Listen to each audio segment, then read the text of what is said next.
A warm welcome to Infidelity Tales Lab. We appreciate each one of you taking time to be here. We're curious. What corner of the globe are you joining us from? At home? At work? Let us know below. Now let's dive into today's story. Chapter 1. Perfect Illusions. Wade Mitchell's fingers traced the outline of the family photo on his desk. The image captured a moment from last summer. Tommy's gap-toothed grin as he held up his first caught fish, Cassidy's arm draped around their son's shoulders, and Wade's proud smile behind them both.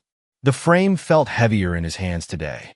His office at Mitchell Security Solutions buzzed with the usual morning activity, but Wade's mind lingered on the string of text messages from Cassidy.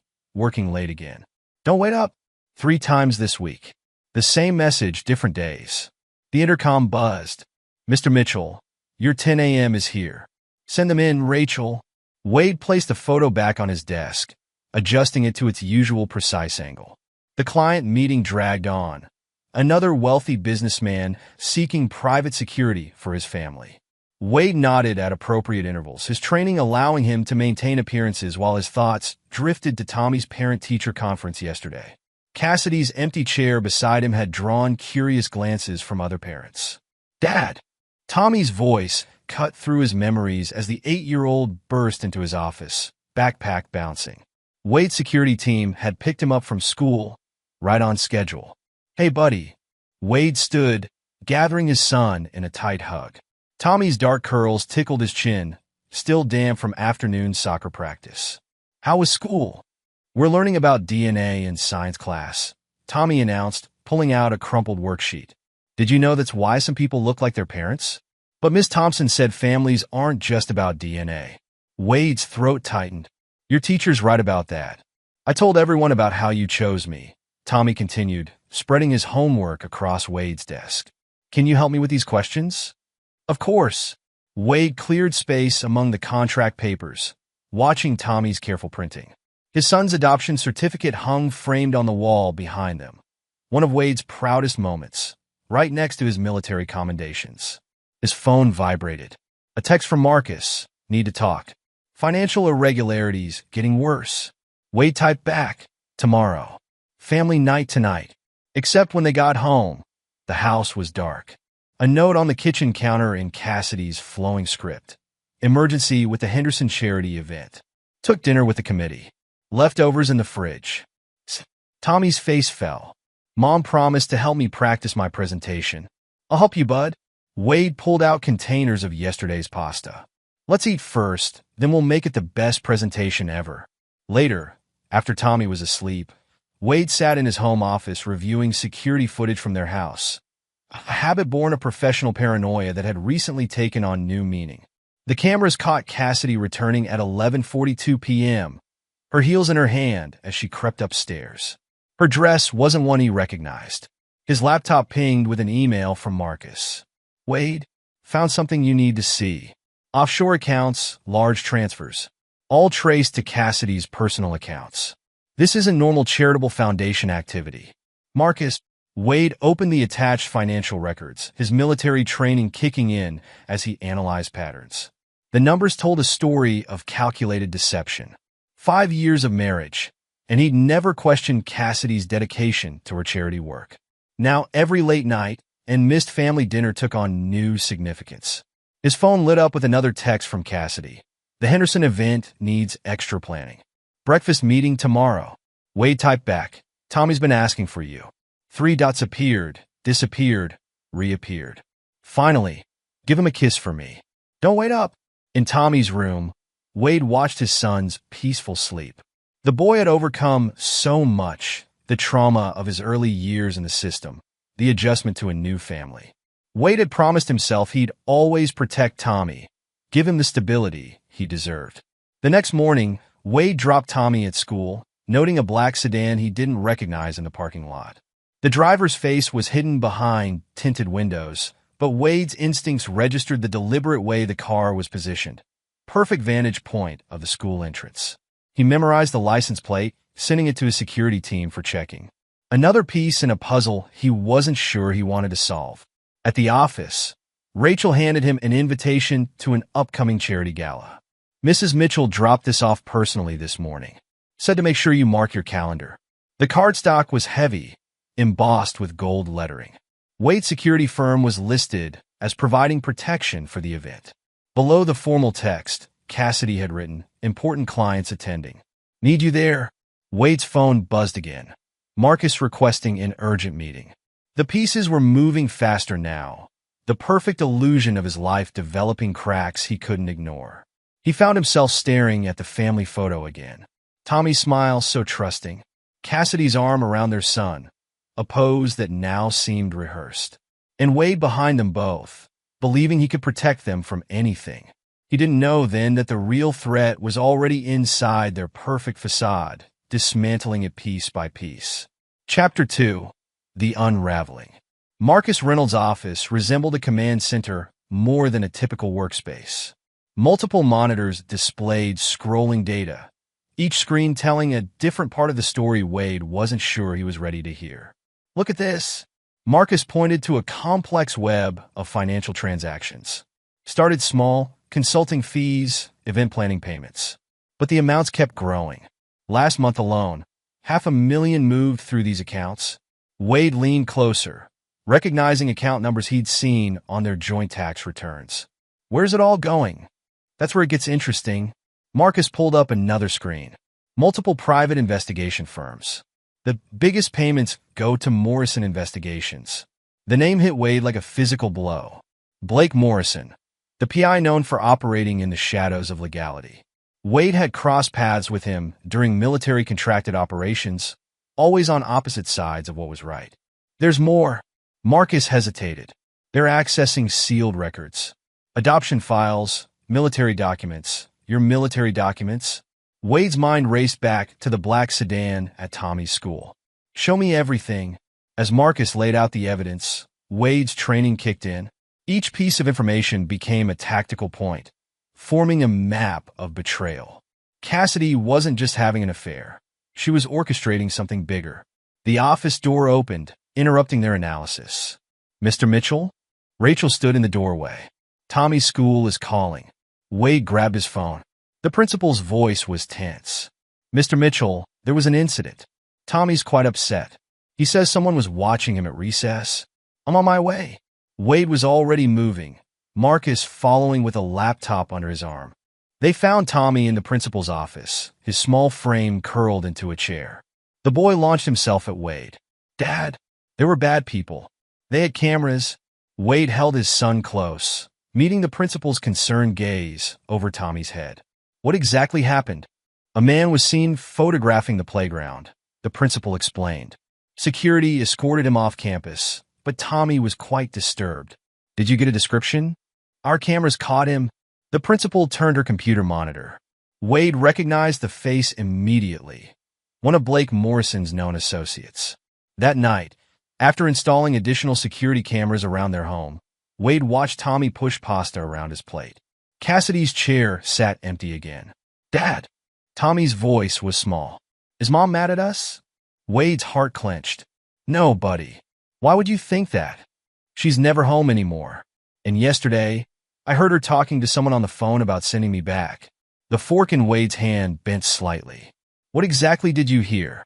Tommy's lower lip trembled. "She said the boy complicates things and something about original arrangements." "Dad, I don't want to go back." Wade moved to kneel beside his son's chair. "Listen to me, Tommy. You are never going back. You're my son, and nothing will ever change that. Understand?" Tommy nodded, but his eyes were still fearful. Wade helped him with homework, then spent an extra long time at bedtime reading stories until Tommy finally fell asleep. In his home office, Wade accessed the new security footage. The cameras caught Cassidy entering at her usual late hour, but this time she wasn't alone. Blake Morrison followed her into the house. Wade's hands clenched as he watched them move through his home, Cassidy leading Blake to Wade's office. She knew the security code disabled the alarm. Blake went straight to the filing cabinet where Wade kept his personal documents. Their voices carried through the camera's microphone. "The adoption records aren't here," Blake said. "Keep looking. There has to be something connecting him to the Blackwoods." Cassidy's voice was urgent. "Richard Blackwood keeps showing up at charity events, asking questions about Wade. Your husband's past is locked up tight. 30 years of nothing, then suddenly he appears in foster care? Someone went to a lot of trouble to hide him. That's why we need proof. Once we expose whatever he's hiding, getting custody of Tommy will be easy. Wade's vision blurred with rage. On screen, Blake pulled Cassidy close. You're sure about this? Once we move forward, I'm sure. Wade Mitchell isn't who he claims to be. And I want what's mine. The footage continued, showing them methodically searching his office. Wade watched his wife photograph documents, hand them to her lover, betray every trust he'd given her. His phone buzzed, Marcus sending more information. The Blackwood name triggered something in Wade's memory. A grand estate glimpsed through iron gates. A stern-faced man standing in a wood-paneled study. The scent of smoke and sound of breaking glass. Wade's head pounded as fragments of memory surfaced. He pulled up his son's adoption records, studying them with new eyes. The agency that had handled Tommy's case, owned by a subsidiary of Blackwood Industries. Nothing in his life was coincidence. Not his military career that mirrored his unknown father's path. Not Tommy's adoption that brought him close to the Blackwoods. Not even Cassidy, who had pursued him from their first meeting. The perfect facade of his life hadn't crumbled. It had been deliberately dismantled, piece by piece, by the woman who had promised to love him. And somewhere in his hidden past lay the reason why. Chapter 3. The Birthday Party. The Westbrook Country Club gleamed with expensive decorations. Each detail of Cassidy's 34th birthday party orchestrated for maximum impact. Wade stood at the bar, watching his wife hold court among Milwaukee's elite. Her red dress caught the light as she laughed, touching Blake Morrison's arm with calculated intimacy. Quite a turnout, Marcus murmured, appearing at Wade's side. Half the city's power players are here. Wade noted familiar faces, judges, politicians, business leaders. His security team was positioned throughout the venue, professionally discreet but alert. Any sign of Blackwood? Not yet. But look who just arrived. Marcus nodded toward the entrance where Sarah Reeves, former military intelligence, made her way through the crowd. Her presence confirmed Wade's suspicions. This party was more than a social event. Cassidy's voice carried across the room. Blake's been instrumental in our foundation's new initiatives. His investigative skills have opened doors we never thought possible. Wade caught the pointed look she sent his way. 5 months of surveillance had taught him to read her signals. Tonight was building toward something. Tommy tugged at Wade's sleeve. Dad, can I have more cake? Sure, buddy. Stay where I can see you, okay? Wade watched his son navigate through the crowd, noting how Tommy carefully avoided going near Cassidy. The boy's instincts were good. He sensed the tension even if he didn't understand it. Mr. Mitchell. Sarah Reeves appeared at his elbow. We need to talk. Privately. They moved to a quiet corner, Sarah's expression grave. Blackwood's people intercepted communications. Blake's planning something tonight. He's got media contacts here. Wade's jaw tightened. Let him try. The party shifted as Richard Blackwood made his entrance. The elderly man moved with surprising vigor, his presence commanding immediate attention. Wade felt a jolt of recognition, the stern-faced man from his fragments of memory. Cassidy's laugh turned brittle. Blake, darling, tell everyone about your latest investigation. The one about hidden identities and long-lost heirs. Blake Morrison stepped forward, drink in hand. Fascinating case. A prominent family. A tragic accident. A child disappeared. His eyes fixed on Wade. Amazing what sealed records can reveal. The room hushed. Wade felt Tommy press against his side, seeking protection from the mounting tension. Dad? Tommy's voice quavered. I heard them talking in the hallway. They said they're sending me back. Cassidy's sharp intake of breath carried in the silence. Her mask slipped, showing the calculation beneath. Perhaps it's for the best. After all, real families should be together. Wade's control snapped. Real family? Oh, come on, Wade. Cassidy's words slurred slightly. You and your adopted son? You're not even sure who you are. At least I come from somewhere. I have a history of theft and manipulation. Marcus cut in, holding up his phone. Should we discuss the offshore accounts? The bribes to access sealed records. Blake moved to intervene, but Richard Blackwood's voice cut through the chaos. That's enough. The old man stepped forward, his presence silencing the room. Wade Mitchell, or should I say, Wade Blackwood. Gasps rippled through the crowd.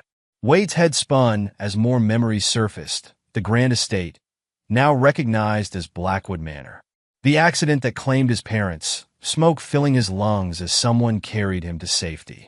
30 years ago, Richard continued, my son and daughter-in-law died in what appeared to be an accident. Their child, my grandson, vanished from the hospital. Until now. Cassidy's face drained of color. No, that's impossible. DNA doesn't lie, Mrs. Mitchell. Sarah Reeves produced a file. Nor do the sealed military records you and Mr. Morrison have been trying to access.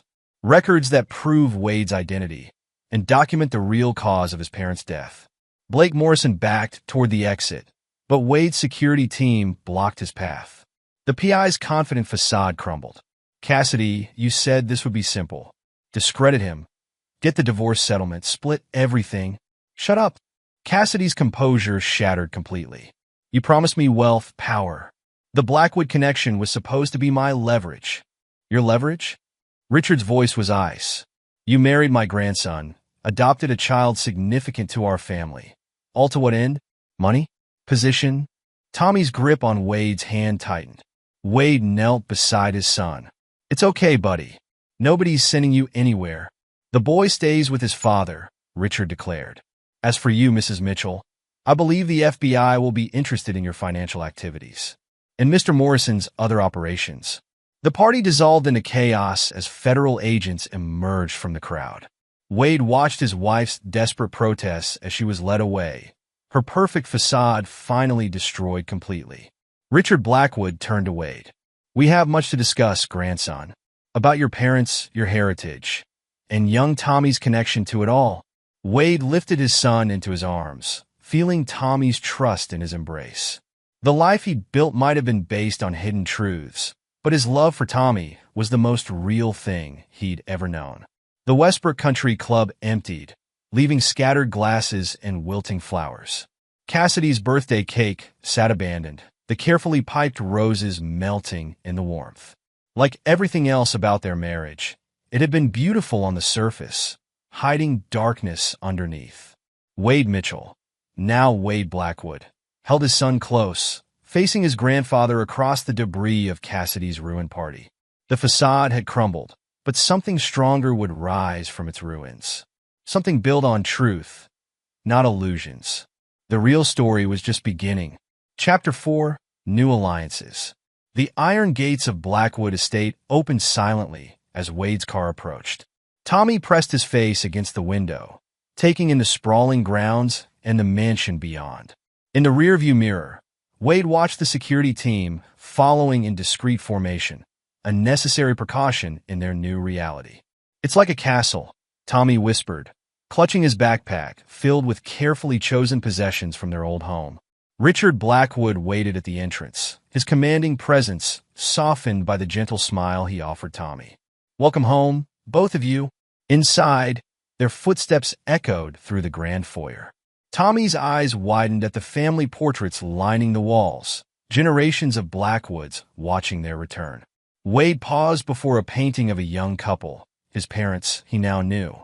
Your father, James, and mother, Elizabeth, Richard said quietly. They would be proud of the man you've become.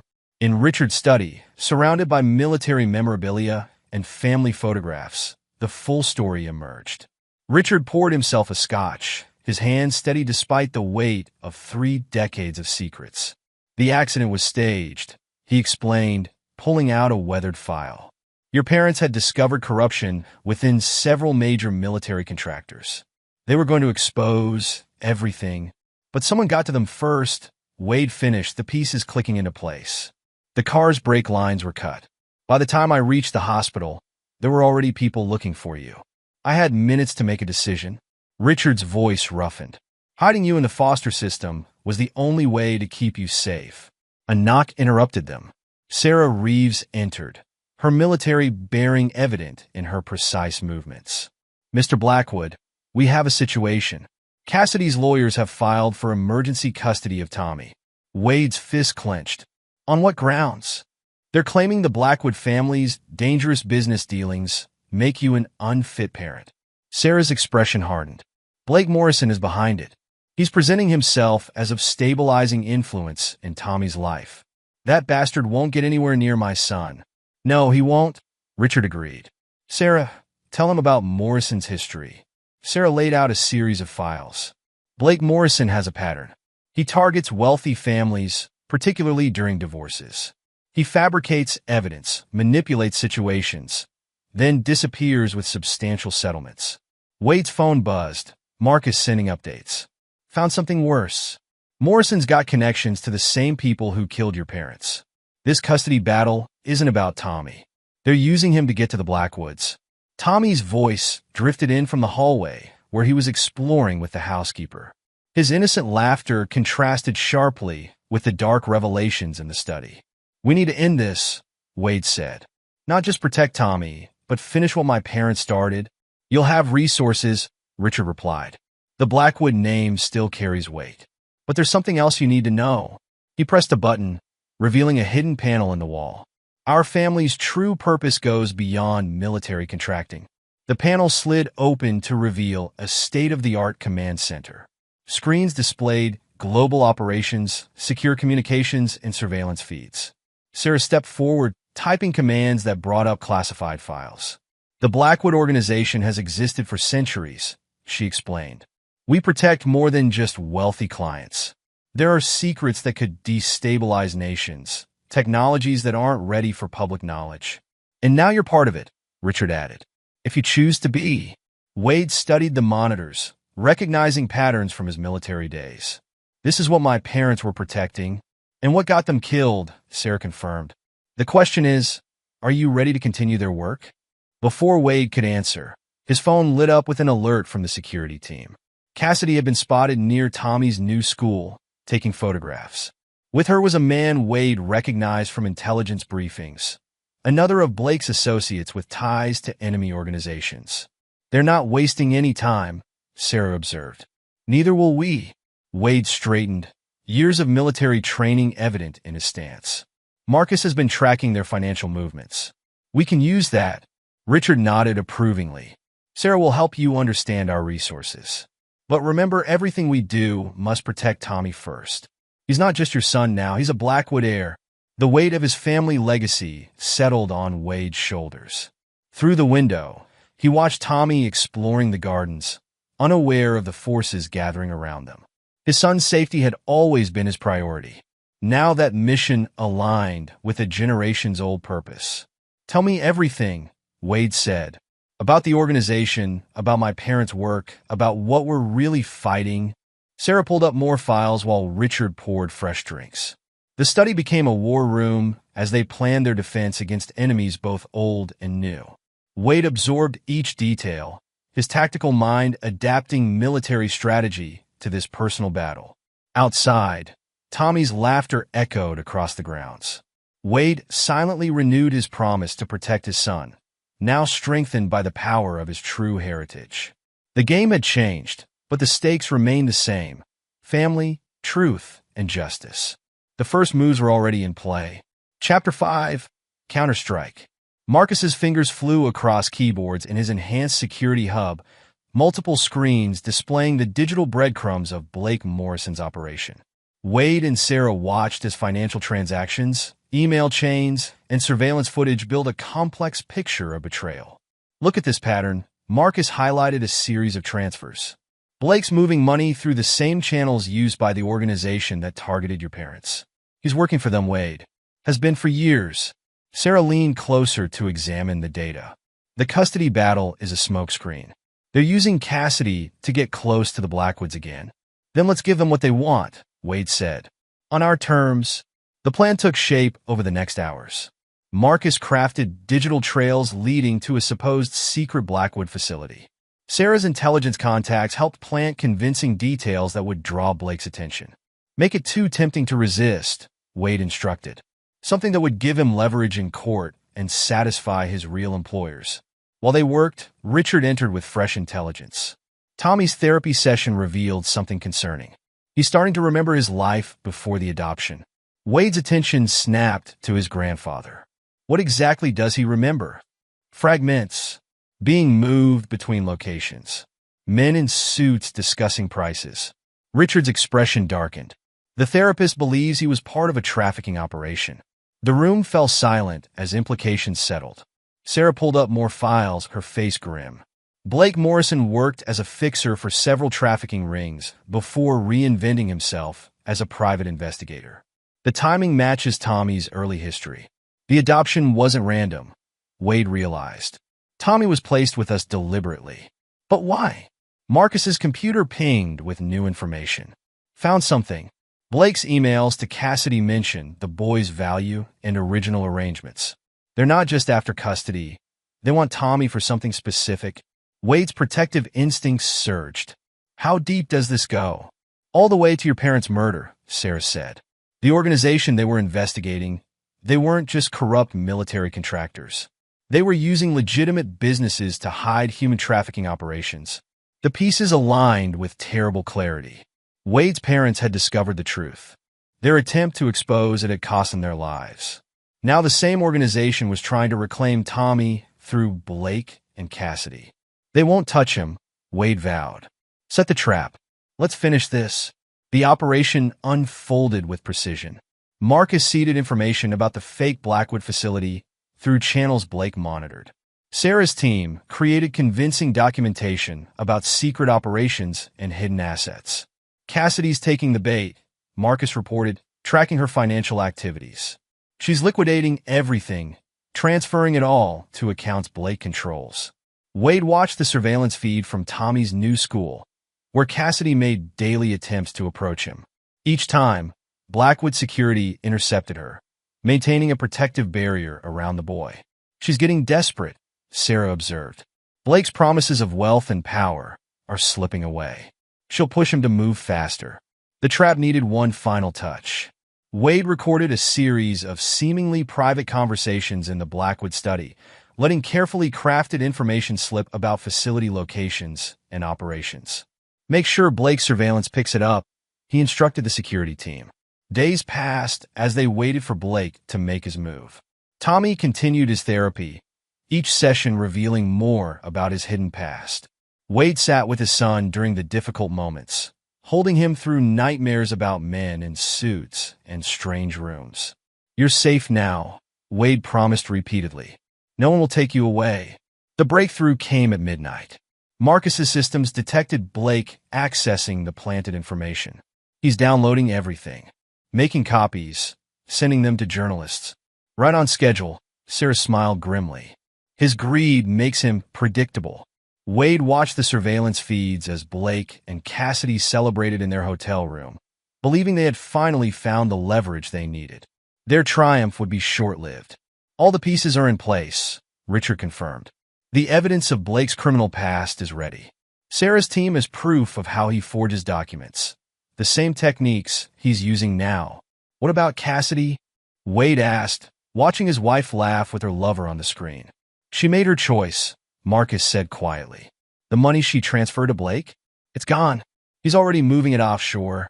Wade felt no satisfaction, only resolve. Make sure Tommy's protected when this breaks. He doesn't need to see his mother arrested. The final phase began. Blake contacted journalists, scheduling a press conference to expose the Blackwood family's supposed crimes. He didn't realize every reporter in attendance would be briefed on his real history. The board is set, Richard said, watching the preparations. Tomorrow we end this. Wade spent the evening with Tommy, helping with homework and maintaining normalcy despite the tension.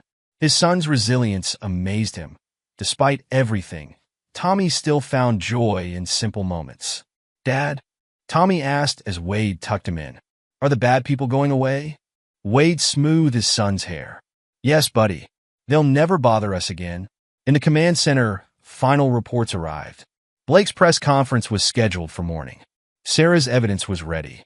The organization that had haunted the Blackwoods for 30 years was about to face justice. The game had changed, but tomorrow would bring the final moves. Chapter 6. The Trap Springs. The hotel's conference room buzzed with anticipation as journalists gathered for Blake Morrison's press conference. Wade watched from a secure location as Blake approached the podium, Cassidy beside him in a show of united purpose. Neither suspected that Sarah was already positioned among the reporters, waiting to spring the trap. Ladies and gentlemen, Blake began, his confidence evident. Today, I present evidence of criminal activities hidden behind the respectable facade of the Blackwood family. Screens behind him displayed documents about secret facilities and hidden operations, all fabricated, all traced back to his own computer. Cassidy nodded encouragingly as Blake detailed supposed crimes and corruption. Mr. Morrison, Sarah stood, her voice cutting through his presentation.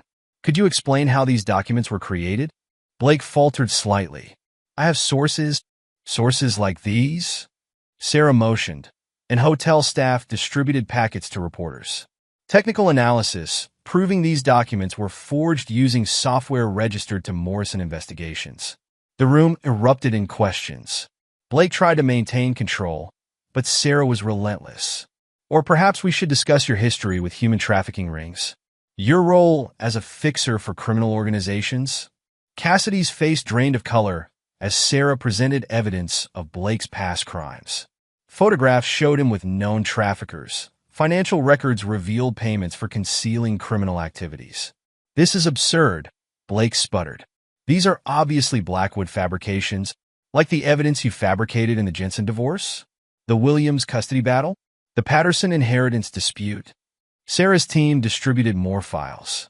A pattern of seducing wealthy wives, manufacturing evidence, stealing settlements.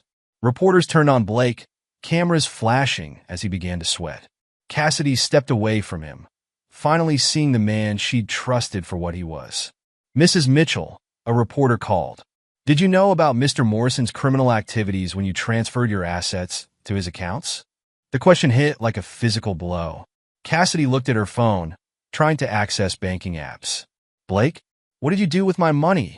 But Blake was focused on the back of the room, where federal agents appeared. His expression shifted from confidence to desperation as he recognized the scope of his downfall. Wait, he called out. I have information about a larger conspiracy. The organization behind the Blackwood murders. You mean these organizations? Sarah displayed network maps linking Blake to the criminals who had killed Wade's parents. Your employers are already under investigation. Your usefulness to them is over. The arrest was broadcast live across multiple networks. Cassidy watched in horror as Blake was led away in handcuffs, her own involvement now under scrutiny. Her perfect plan had collapsed, leaving her facing criminal charges and financial ruin.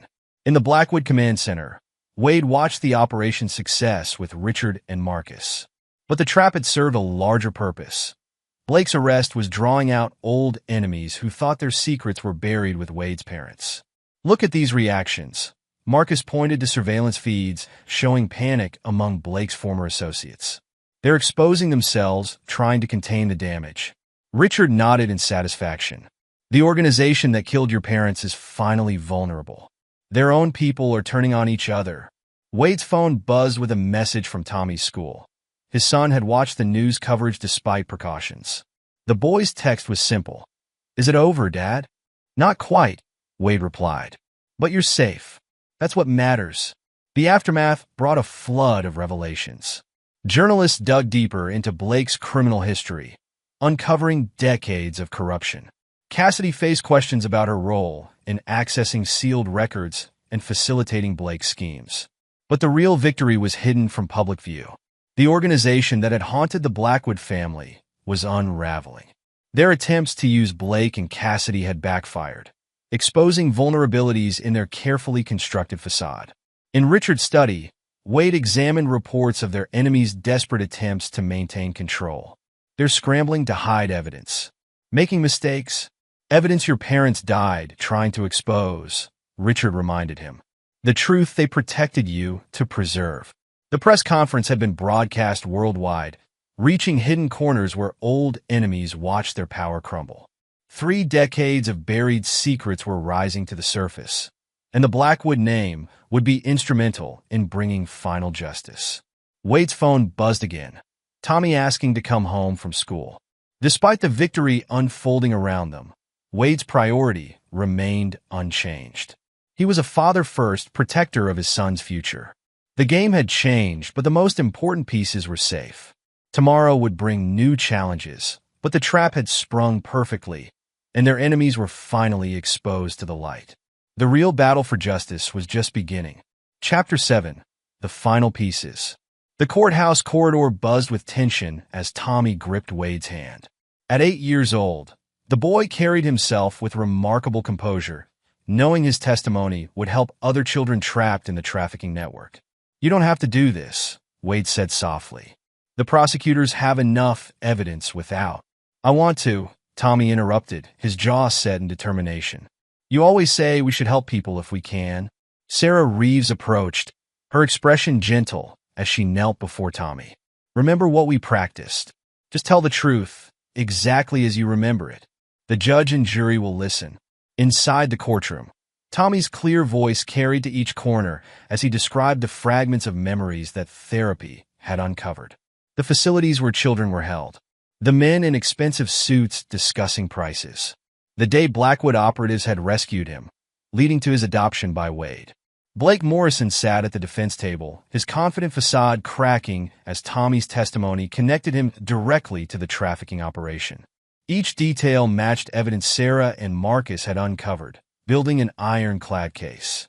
In the gallery, Richard Blackwood watched with pride as his great-grandson demonstrated the family's strength.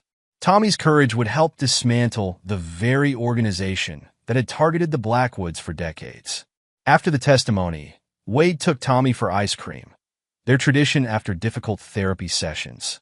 "I'm proud of you, buddy. What you did today will help a lot of people." "Did Mom really know?" Tommy asked, poking at his sundae. "About the bad things Mr. Morrison did?" Before Wade could answer, Sarah's urgent call interrupted. "Cassidy's at the Blackwood estate. She's demanding to speak with you." They found Cassidy in Richard's study, her designer clothes wrinkled, her composure shattered. "Wade, please. You have to help me. They're going to arrest me too." "Why would I help you?" Wade's voice was cold. "Because I'm sorry. I didn't mean for any of this to happen. Blake manipulated me, made me believe." "Made you believe what? That betraying your family was acceptable? That using our son as leverage was justified?" Cassidy's attempted apology devolved into a confession. "I was jealous. You and Tommy had this perfect bond while I felt like an outsider. Blake promised me wealth, status, everything the Blackwood name could provide. He said Tommy would be better off away from all this." "Better off?" Wade's control slipped. "He was part of the organization that trafficked our son in the first place." The color drained from Cassidy's face. "No." Blake said those were lies, Blackwood propaganda. "We have proof. Bank records, communications, witnesses. You helped the very people who hurt Tommy, who killed my parents." Cassidy crumpled into a chair. "I didn't know." Blake said we were exposing corruption, that the Blackwoods were the real criminals. "I wanted to believe him because I was angry. You and Tommy were so close, and I couldn't compete with that bond." "It wasn't a competition," Wade said quietly. "It was supposed to be a family." Sarah entered with Marcus, carrying new files. "We've mapped the full conspiracy. The Circle has infiltrated military contractors worldwide. Blake was their agent, tasked with finding and eliminating Blackwood heirs." Marcus pulled up financial records. "They've been using legitimate businesses as fronts for human trafficking, money laundering, weapons deals. The accident that killed your parents was just the beginning." Cassidy listened, horror growing as the scope of her involvement became clear. "What's going to happen to me?" "That depends on you," Sarah replied. "The prosecutors want information about Blake's contacts, his methods. Cooperation might help your case." But Cassidy's remorse didn't last. Her expression hardened as she realized the depth of her downfall. "I still have leverage. There are Blackwood family secrets Blake shared with me. Things that could damage your reputation, your business. Are you really trying to blackmail us?" Wade's laugh held no humor. "After everything you've done?" Tommy's voice cut through the tension. He stood in the doorway, face pale but determined. "I heard what you said. About being jealous. About helping the bad people." "Tommy." Cassidy reached toward him. "No, Tommy stepped back. You were supposed to be my mom, but you helped the people who hurt me. His words hit Cassidy like physical blows. The last remnants of her composure crumbled as she faced the consequences of her choices. Sarah nodded to the security team waiting outside. Mrs. Mitchell, you're under arrest for conspiracy, fraud, and accessory to criminal activities. As Cassidy was led away, Tommy hugged Wade fiercely. We're still a family, right, Dad? The best kind, Wade assured him. The kind that chooses each other. Richard watched the scene with satisfaction. The Circle's days are numbered. Thanks to Tommy's testimony and Cassidy's arrest, we have everything we need to end this. The final pieces were falling into place. Wade held his son close, knowing that justice for his parents' murder was finally within reach. Chapter 8. Justice Served. The Blackwood Command Center hummed with activity as Wade coordinated the global operation to dismantle the Circle. Screens displayed targets across multiple continents, corrupt executives, compromised officials, hidden facilities. Teams are in position, Sarah reported. Waiting for your signal. Marcus's fingers flew across keyboards, ensuring their communication networks remain secure. FBI, Interpol, and local authorities are standing by. The moment we move, the Circle's entire infrastructure will be exposed. Richard studied the tactical displays with pride. Your parents would be proud, Wade. They died trying to expose this organization. Now you'll finish what they started. The operation launched with precise coordination. Raids hit simultaneously across the globe, targeting the Circle's leadership and operations. Wade watched through live feeds as decades of corruption crumbled. Hong Kong team reporting success. CEO of Pacific Ridge Consulting in custody. London branch secured. File seized from Maritime Solutions Limited. Dubai operatives captured at Desert Star Holdings. Each target represented a piece of the Circle's network.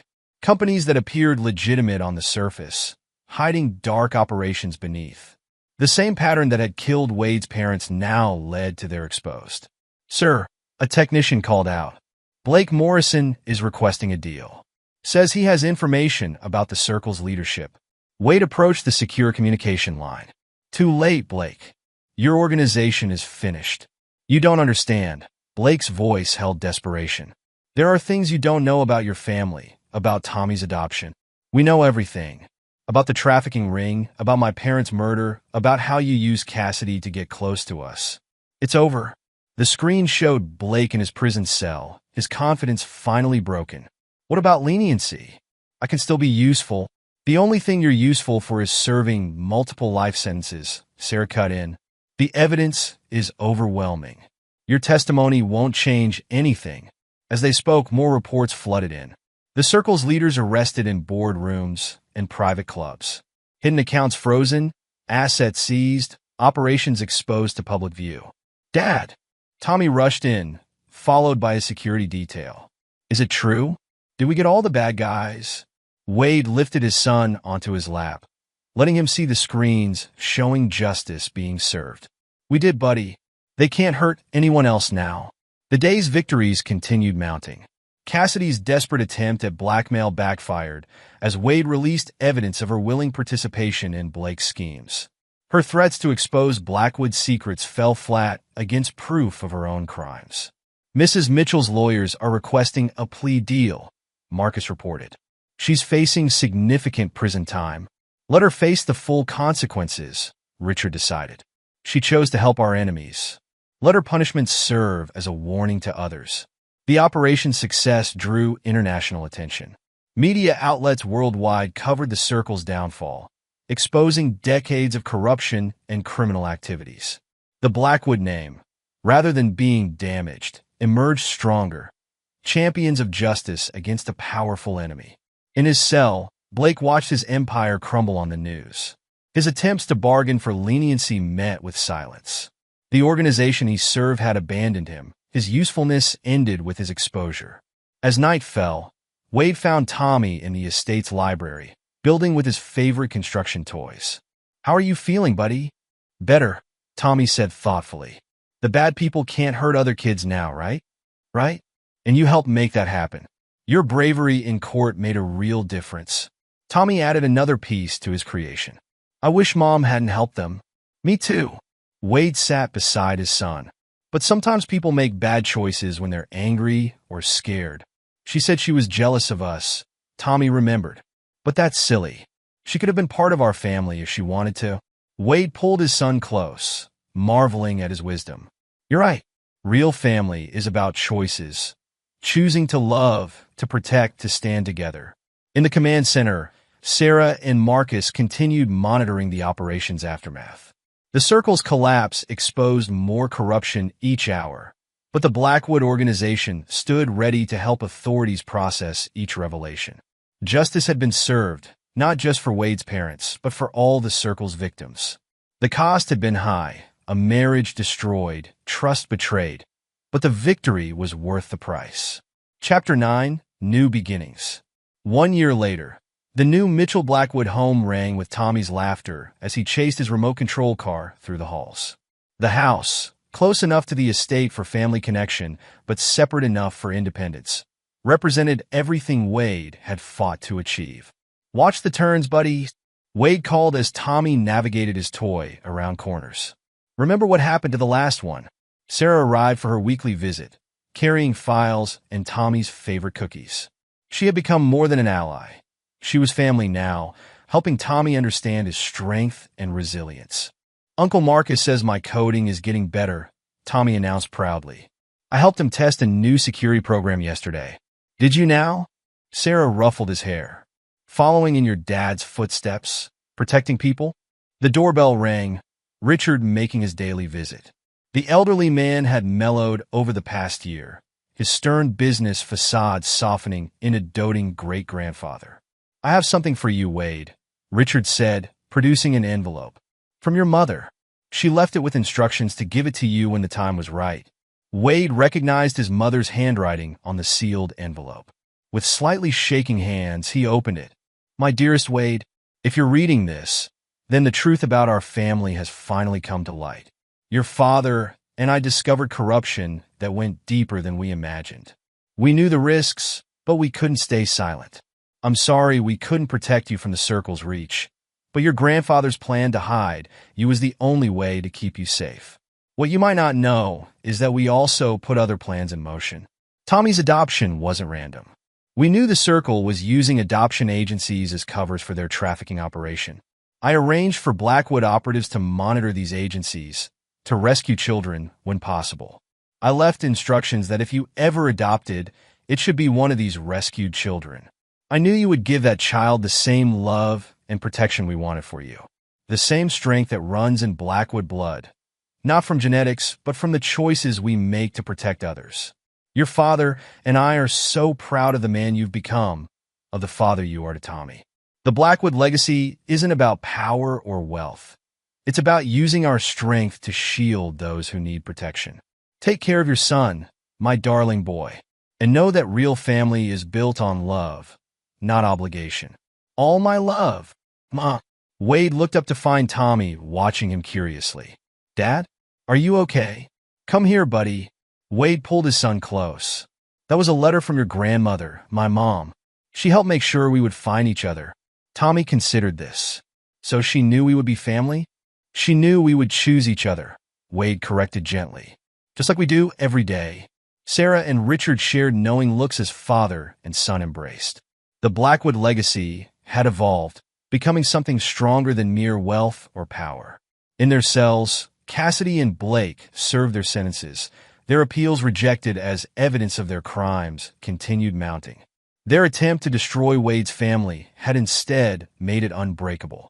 The Blackwood organization, under Wade's influence, shifted its focus. Beyond military contracts and secret keeping, they became protectors, especially of children caught in trafficking networks. Tommy's experience helped shape new rescue protocols, ensuring other kids found safety and family.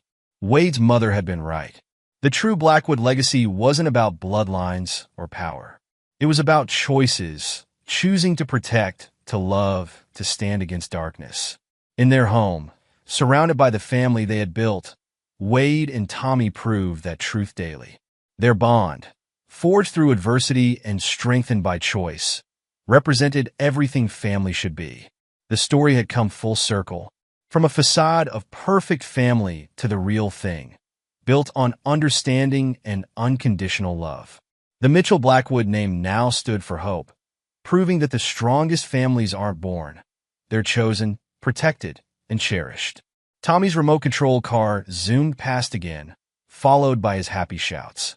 Wade watched his son play, grateful for his mother's foresight, his grandfather's protection, and most of all, the choice he and Tommy made each day to be family in all the ways that truly mattered. Epilogue. 10 years later, Tommy Blackwood Mitchell adjusted his tie in the mirror of his Harvard dorm room, preparing for his presentation to the university ethics board. At 18, he carried himself with the quiet confidence of someone who had faced darkness and emerged stronger. His proposal for a new child protection initiative, backed by the Blackwood Foundation, would revolutionize how technology was used to prevent trafficking. Ready for the big day? Wade's voice came through the video call on Tommy's laptop. Even after a decade, their daily conversations remained a constant. Almost. Tommy turned to face the screen. Sarah's flying in to help present the technical aspects. Did you get the latest security protocols I designed? Wade nodded, pride evident in his expression. Marcus says your encryption methods are brilliant. The Foundation's already implementing them across our global network. The Blackwood Foundation had evolved significantly under Wade's leadership. What began as a military contracting business had transformed into a powerful force for child protection and anti-trafficking operations. Their technology division, which Tommy had shown remarkable aptitude for, was revolutionizing how missing children were tracked and rescued. How's Grandpa Richard doing? Tommy asked, gathering his presentation materials. Officially retired but still attending board meetings. Wade chuckled. He's focusing on mentoring the next generation of Blackwood operatives. Says it keeps him young. Richard Blackwood, now in his 80s, had finally stepped back from day-to-day operations. His pride in both Wade and Tommy had only grown over the years, especially as Tommy showed increasing interest in the family business's humanitarian side. And Sarah? Is she still pretending she's not dating Uncle Marcus? Wade laughed. They think they're being subtle. But after working together to expand our cybersecurity division, they couldn't help growing closer. Sarah Reeves and Marcus Reynolds had become more than trusted allies. Their combined expertise had helped the Blackwood Foundation stay ahead of evolving threats. Their relationship had developed naturally, bonding over their shared mission and love for the family they'd chosen. Did you hear about Mom? Tommy's voice grew quieter. Even after 10 years, discussing Cassidy remained complicated. She's being released next month, Wade confirmed. The parole board approved her request. Cassidy had served her sentence, showing genuine remorse in recent years. Her attempts to contact Tommy had been respectful of his boundaries, limited to letters that expressed regret for her choices and pride in his accomplishments. Blake tried reaching out again. Tommy continued. Wanted to share his side of the story for some true crime podcast. Still trying to profit from his crimes. Wade shook his head. The media request was denied. He'll serve his full sentence. Blake Morrison's attempts to capitalize on his notoriety had failed consistently. The evidence of his crimes, strengthened by Tommy's brave testimony years ago, had ensured he would never see freedom again. The conversation shifted as Tommy's roommate entered. Dr. Chen's asking if you're ready for the presentation. Gotta go, Dad. Give my love to everyone. Knock them dead, son. We're all proud of you. After ending the call, Wade stood in his office at the Blackwood Foundation's new headquarters. The building, a marvel of modern architecture and security technology, represented everything they'd built over the past decade. Sarah entered, already dressed for her flight to Harvard. The board approved Tommy's proposal unanimously. His protection protocols will be implemented across all our operations. He's amazing, Wade agreed. Everything he went through, he's turned into a force for good. The Foundation's success stories lined the walls. Photographs of rescued children, news articles about trafficking rings dismantled, awards for their humanitarian work. Each victory helped heal the wounds of the past. Marcus appeared in the doorway, his laptop under his arm. You should see the latest data from Tommy's encryption system. Kid's a genius. Takes after his father, Sarah said, sharing a meaningful look with Marcus that didn't escape Wade's notice. Wade's phone buzzed with a message from Richard. Monthly family dinner still on for Sunday? The chef's preparing Tommy's favorites for when he returns. Family dinners had become sacred tradition.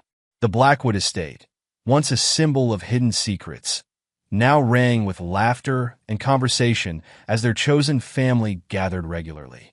Later that evening, Wade visited the Foundation's memorial garden.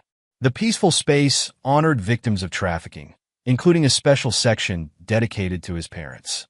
Their sacrifice had set in motion events that led to countless children being saved. A familiar figure waited there, Michael Chun, Tommy's mentor at Harvard and a former trafficking survivor himself. Your son's presentation was extraordinary. The ethical framework he's developed for using technology in child protection. It's revolutionary. He gets that from his grandmother, Wade said softly, touching the memorial plaque bearing his mother's name. She understood that protecting children meant thinking generations ahead. The garden path led to a newer addition, a research center where survivors could receive education and support. Tommy had helped design its programs, insisting that healing required more than just rescue. Wade's phone lit up with another video call, Tommy, beaming with post-presentation excitement. Dad, the ethics board approved everything. They're recommending immediate implementation across all partner organizations. Never doubted you for a second, buddy. Wade smiled at his son's enthusiasm. Your grandmother would be so proud. I used her letter in the presentation, Tommy admitted, about how real family is built on choices and protection. It helped them understand why this matters so much. The letter had become a touchstone for both of them, a reminder of the legacy they carried. Not just the Blackwood name, but the commitment to using their resources to protect others. As they talked, Wade received updates from around the world. Blackwood operatives coordinating rescues, support centers helping survivors rebuild their lives, technology teams implementing Tommy's security protocols. The organization had grown beyond anything his parents might have imagined. Sarah says you're coming home this weekend, Wade said as Tommy showed him the presentation materials. Wouldn't miss family dinner. Plus, I want to show everyone the new developments in the protection program. Uncle Marcus said he's found some ways to enhance the tracking systems. Their conversation was interrupted by an urgent message. Another trafficking operation had been discovered. Wade watched with pride as Tommy immediately shifted into action, remotely accessing the Foundation's systems to provide support. Like father, like son, Sarah commented, appearing in Wade's office doorway. The board's already calling him the future of the Foundation. Wade thought about the journey that had brought them here. The facade of his first marriage crumbling to reveal a stronger truth. The pain of betrayal transformed into a mission of protection. Most of all, the bond with his son that had only grown deeper through each challenge. Tommy's graduation is next month, Sarah continued. Richard's insisting on making it a full Foundation event. Says the youngest Blackwood getting his degree is cause for celebration. He just wants an excuse to brag about his great-grandson. Wade laughed.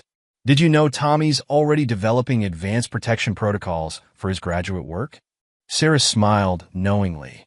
The Foundation's future is in good hands. Your parents would be proud of the legacy you've built. The legacy wasn't just in the buildings or programs or rescued children. It was in the way Tommy carried himself, determined to protect others from experiencing what he'd endured. It was in the found family that gathered for Sunday dinners, bound by choice rather than blood. It was in the transformation of pain into purpose. Wade's phone buzzed again. Tommy sending him draft plans for expanding the Foundation's educational support for survivors. Even from his dorm room, his son was working to strengthen their mission. The day his parents died, they had been fighting to expose corruption and protect innocent lives. Now, through Wade and Tommy, their work continued on a scale they could never have imagined. The Blackwood name had become synonymous not with military power, but with protection and hope. As the sun set over the Foundation's headquarters, Wade reflected on his mother's words from that letter years ago.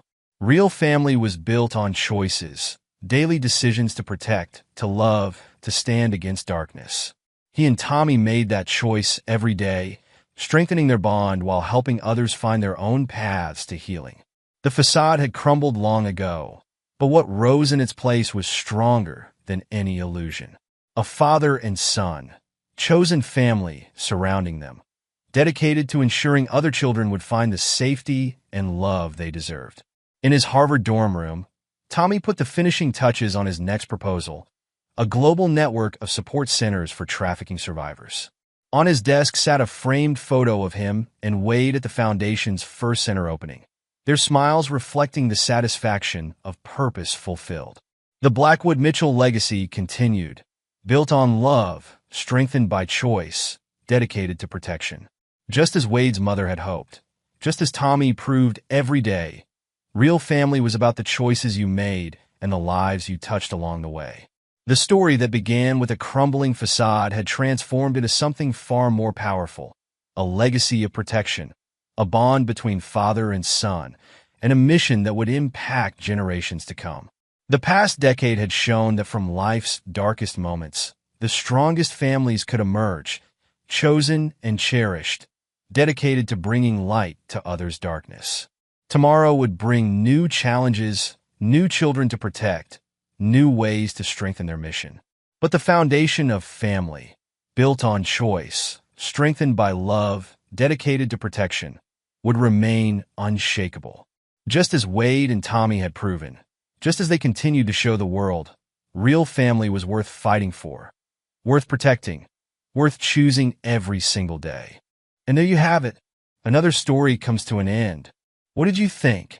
I'd love to hear your thoughts in the comments below. If you enjoy this story, consider joining our community by subscribing. It means the world to us. For more stories like this one, check out the recommended videos on screen. And I'll see you there.